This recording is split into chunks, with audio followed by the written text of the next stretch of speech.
जे फॅब्रिक आपण इस्त्री करून घेतलेलं त्याच्या परत प्लीट्स करून घ्यायचे आहेत आणि ह्या प्लीट्स करताना फॅब्रिकला आपल्याला पूर्ण टर्न करायचं आहे,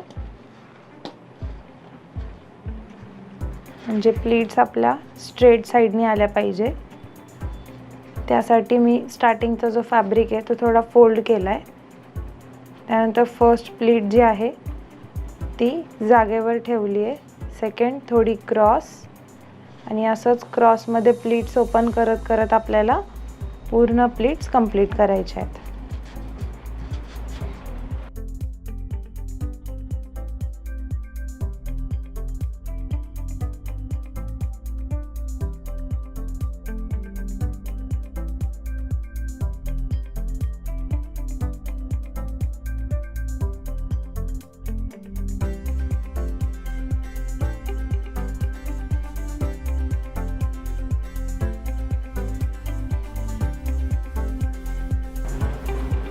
पूर्ण प्लीट्सला टर्न करून घेतलंय, त्यानंतर त्याला परत एकदा आपल्याला इस्त्री करून घ्यायचंय।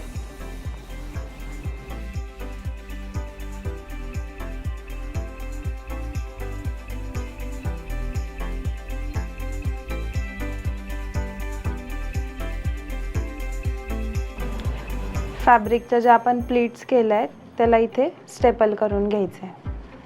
त्यासाठी सगळ्यात आधी जेव्हा प्लीट्स ओपन आहेत त्याला आधी इथे सिक्युअर करायचं आहे, त्यानंतर जे फेटा आपण बनवला आहे त्याच्यावरती स्टिक करून घ्यायचं आहे।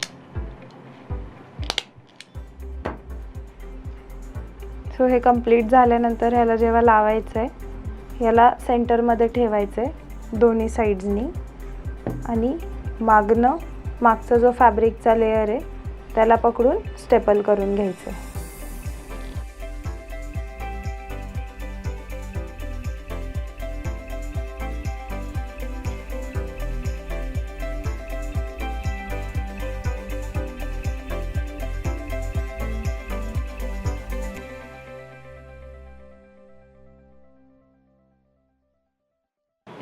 या साईडनी प्लीट्स ज्या आहेत ती फक्त आपण मागची प्लीट पकडली आहे, सो पुढच्या साईडने त्याची फिनिशिंग खराब नाही होणार।